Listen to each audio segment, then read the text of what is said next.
Dr. Ellsworth Wareham, 95 years old, Loma Linda, California. He is standing at a scrub sink inside Loma Linda University Medical Center, running warm water over his fingers the way he has done every working morning for 60 years. In a few minutes, he will walk into an operating room, pick up a retractor, and help separate a human rib cage so another surgeon can reach the heart beneath it. His hands do not tremble, not steady for his age, steady the way hands need to be when a millimeter of drift means a severed artery. He has done this thousands of times. He will keep doing it until he decides to stop. He decides to stop at 95, not because his hands failed him, because he felt it was time. He goes home, mows the lawn, trims the hedges, walks to the kitchen, and sets a pot of dried beans to soak in cold water, the way he has done every evening since he was a young man. He lives 26 more years. He dies at 104. The average American male lives to 76. Ellsworth Wareham outlived that average by 28 years while spending less on groceries each week than most people spend on a single bottle of fish oil. Loma Linda sits 60 miles east of Los Angeles. Same state, same air, same freeways, same hospitals within driving distance. But inside the Seventh-day Adventist community that calls Loma Linda home, people do not die the same way. The Adventist Health Study 2, led by Dr. Gary Fraser at Loma Linda University, tracking roughly 96,000 subjects across the US and Canada since 2002, with major findings published in JAMA Internal Medicine, found that Adventist men in California live 7.3 years longer than their non-Adventist neighbors. Women live 4.4 years longer. Adventist vegetarians live up to 9.5 years longer than the California average. Cardiovascular disease rates run 33% lower. Colon cancer, breast cancer, prostate cancer, all significantly reduced. Same zip code, same century, different plate. How did a 95-year-old man assist in open heart surgery without trembling? His diet cost less per week than one bottle of the supplement you probably have sitting in your medicine cabinet right now. And the third thing that protected him, the one that researchers almost overlooked because it was too simple to measure, isn't a food at all. It costs nothing and takes no preparation. But before any of that, I need to tell you what didn't work. Americans spend roughly $2.5 billion a year on over-the-counter laxatives and another $2 billion on isolated fiber supplements, gummies, powders, capsules, trying to fix digestion and lower cholesterol. The logic makes sense on paper. Fiber is protective, so a concentrated fiber capsule should be even more protective. In 2018, a team at Harvard Medical School, led by Dr. Joanne Manson, enrolled over 25,000 adults in the VITAL trial, published in the New England Journal of Medicine. They wanted to prove, once and for all, that supplementing with isolated omega-3 fatty acids would prevent cardiovascular events and cancer. They spent years, millions of dollars. The finding? No significant reduction in either outcome. The capsule didn't move the needle. You followed the advice, you bought the bottle, you took it every morning with water and a kind of quiet faith that someone somewhere had done the reading. The US supplement industry collected over $60 billion last year. Dr. Ellsworth Wareham's grocery list for a week of dried beans cost him under $2. He didn't take fish oil. He didn't take fiber gummies. Every evening, the same pot sat on the same burner. Dried pinto beans, sometimes black beans, sometimes lentils or garbanzos. He soaked them overnight in a pot of cold water with a pinch of baking soda, 8 to 12 hours. In the morning he drained them, rinsed them under the tap until the water ran clear, and set them to boil hard for 10 minutes. Then he lowered the flame and let them simmer for an hour and a half, sometimes 2, with onions and garlic and whatever herbs were on hand. Never animal fat. The smell of garlic softening in a pot of simmering beans is the smell of Loma Linda in the evening. It drifts through screen doors. It is as ordinary there as the sound of sprinklers on a lawn. Here is what that pot was doing inside his body. The massive tangle of soluble and insoluble fiber in a half cup of cooked beans reaches the colon largely intact. Your gut bacteria ferment that fiber and produce a short-chain fatty acid called butyrate. Think of butyrate as the night shift custodian in your colon, the one who comes through after hours, checks every room, and quietly removes the things that don't belong. After 60, the cells lining your colon accumulate mutations. Tiny copying errors from decades of division. Most of them are harmless, some of them are not. Butyrate acts as a histone deacetylase inhibitor, which means it switches on the genes responsible for apoptosis, programmed cell death. In those mutated, precancerous cells, it tells damaged cells to shut themselves down before they become something worse. A 2011 meta-analysis by Dagfinn Aune and colleagues, published in the BMJ, found that for every 10 grams of dietary fiber consumed daily, the risk of colorectal cancer drops by 10%. Here is what that means if you are over 60. Your colon is running a repair cycle every single day. The question is whether it has the raw material to finish the job. A fiber gummy gives your gut a stripped-down fragment it barely recognizes. A half cup of beans gives it the full architecture: the fiber, the resistant starch, the plant protein, the intact food matrix that your microbiome evolved alongside for thousands of generations. Ellsworth Wareham never added a fiber supplement to his breakfast. He never needed to. The pot on the stove already held everything his body required. That afternoon crash, the one that finds you around 2 p.m., the one you have been fixing with coffee for years, that is your blood sugar falling off a cliff after a processed carbohydrate spike. You have felt it so many times you think it is normal. It is not normal. It is the signal that your glucose metabolism is working against you instead of with you.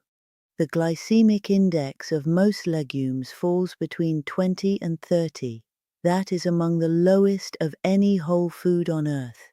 When you replace the processed carbohydrate at lunch with a half cup of cooked beans, the cliff disappears. Not because you added something, because you swapped the thing that was causing the fall. The first 2 days, you may not notice anything, maybe mild bloating. By day 3 or 4, the afternoon feels different, flatter, steadier. The coffee craving softens. You don't reach for it at 2 p.m. because the drop that used to pull you there doesn't arrive. If you are not used to eating whole legumes, days 3 through 7 will involve gas. This is not a sign that beans disagree with you. It is the sound of your gut bacteria rebuilding a population that has been starved out by years of processed food. It passes. By day 10, your digestion will feel more predictable than it has in years. Pair the beans with a squeeze of lemon or some diced tomatoes at the same meal. The vitamin C increases absorption of non-heme iron from the legumes by up to 300%. 1 pound of dried beans costs $1.50 to $2.50 at any grocery store in the country. That is roughly 2 weeks of daily servings for less than the price of a single smoothie. The beans explained the cancer protection. They did not explain the hearts. Dr. Gary Fraser's data showed Adventists dying of colon cancer at drastically lower rates. The fiber fermentation pathway accounted for that. But the cardiovascular numbers were even more striking, and fiber alone couldn't carry them. In 1993, Dr. Joan Sabatay at Loma Linda University published a study in the New England Journal of Medicine that followed a cohort of Adventists over several years. Those who ate nuts more than 4 times a week experienced a 48% reduction in fatal coronary heart disease compared to those who ate nuts less than once a week. 48%. That is not a marginal improvement. That is nearly half. In Ellsworth Wareham's kitchen, a glass jar of walnuts sat on the counter beside the stove, close enough that the warmth from the burner kept the air around them faintly sweet. Every morning he scooped a handful into his oatmeal, not measured on a scale, a palm's worth, roughly 1 ounce. Walnuts contain alpha-linolenic acid, a plant-based omega-3 that your body converts into EPA and DHA, the same fatty acids the supplement industry sells you in a fish oil capsule. They also contain phytosterols, which compete directly with dietary cholesterol for absorption in the gut, pulling circulating LDL down without a prescription. But here is the piece that makes the whole food version fundamentally different from the capsule. The fat inside a walnut is locked inside a fibrous cell wall. When you chew a walnut, when you hear that crack between your molars and taste the slight bitterness on the back of your tongue, you are not breaking every cell wall open. 15 to 20% of the calories in that walnut pass through your body completely unabsorbed. The intact cell walls travel to your lower gut, where the fiber feeds the same microbiome you just strengthened with the beans.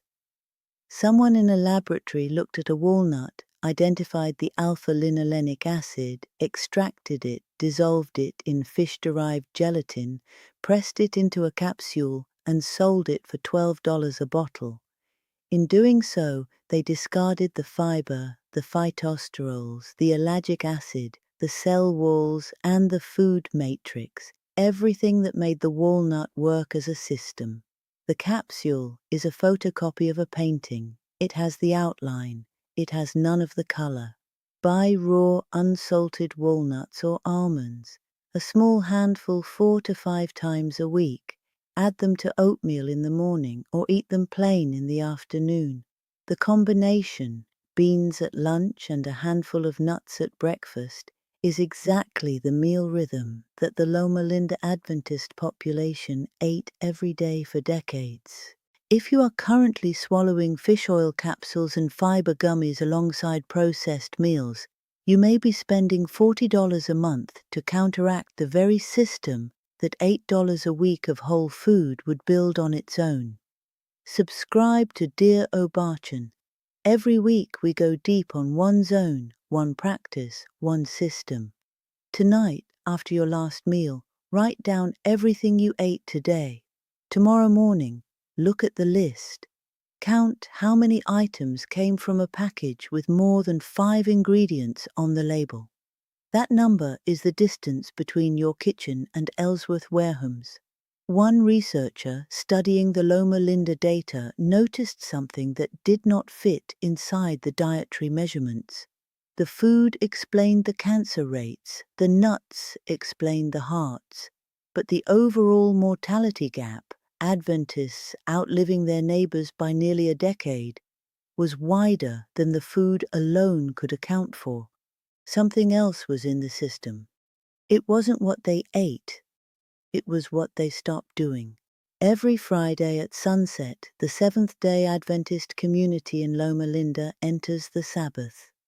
For 24 hours, sunset Friday to sunset Saturday, there is no labor, no commerce, no screens, no email, no secular media. Families walk, they eat together, they sit in gardens, they go to church, they rest. Researchers initially noted it as a cultural detail and moved on. They were looking for a compound, a gene, a measurable molecule. The Sabbath was filed under lifestyle factors and left in the margins. But a systematic review published in Social Science and Medicine found that frequent religious attendance, the kind anchored by a mandatory weekly rhythm like the Sabbath, is associated with a 27% lower mortality risk over the study periods. Here is what happens in the body during a full day of deliberate stillness.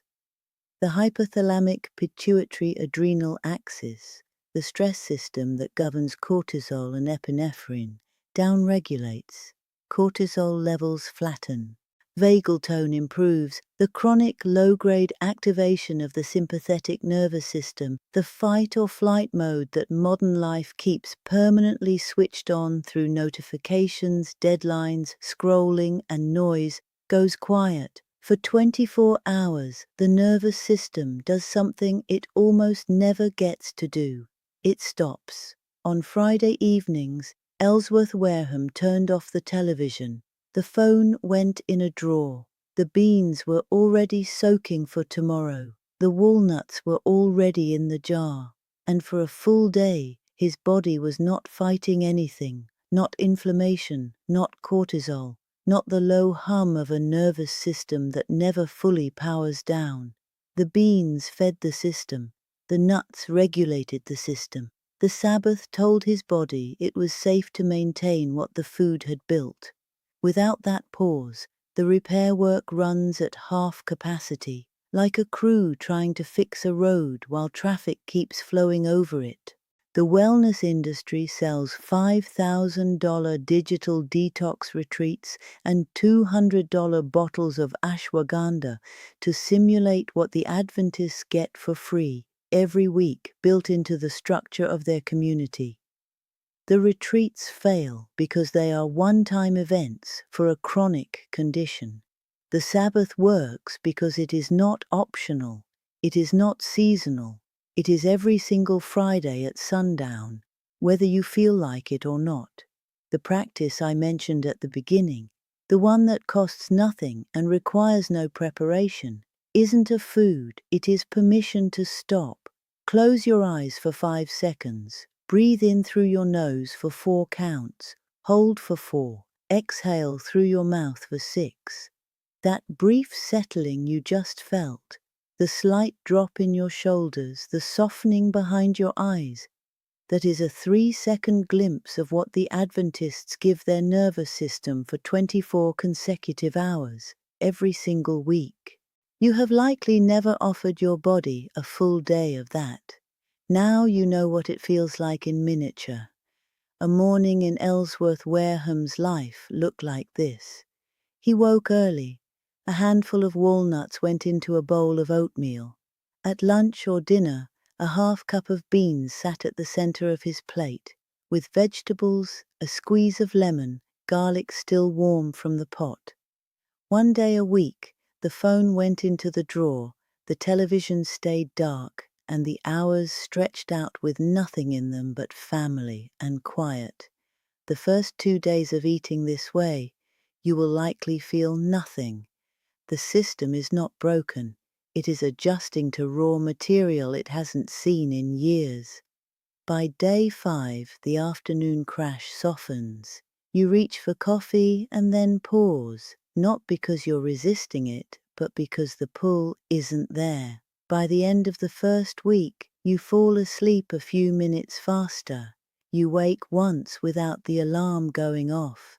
By day 14, your cravings for processed sugar begin to feel like a voice from a room you've already left. Not gone, distant. At day 30, request a standard lipid panel from your doctor. Track LDL cholesterol and triglycerides, and ask for an HS-CRP test to measure systemic inflammation. Watch the numbers. At 90 days, you stop tracking. You stop thinking about it. The beans soak on their own schedule. The walnuts are just there in the jar. The weekly pause becomes the thing you look forward to most. It's just how you live. Your grandmother never had a name for it either. We take fiber gummies. They cook beans. We swallow fish oil capsules. They crack walnuts at the kitchen counter. We pay for meditation apps that remind us to breathe. They turn off the lights on Friday and don't turn them back on until Saturday night. We spend $40 a month on isolated molecules in capsules designed last quarter. They spend $8 a week on whole food grown in the same soil their grandparents used. One system works through dozens of synergistic compounds held together by a structure that took millennia to evolve. The other works through 3 extracted chemicals suspended in gelatin. Both promise the same thing, only one delivered it for 104 years. Ellsworth Wareham's kitchen is quiet now. The burner is off. The pot has cooled on the stove, the lid slightly ajar, steam long gone. The glass jar of walnuts sits where it always sat, on the counter, next to the salt catching the last of the evening light through the window above the sink. He is not there anymore, but the kitchen still smells the way it always smelled. Garlic, beans, the faint sweetness of walnut oil on warm wood. Tonight, cook 1 pot of beans, any kind. Soak them, rinse them, simmer them low until they're soft. Eat a half cup with dinner. That is the only thing I'm asking you to do. Which of these 3, the beans, the nuts, or the weekly pause, will you try first? Tell me in the comments. Ellsworth Wareham held 1,000 hearts in his hands over 60 years of surgery. None of them were as well maintained as his own.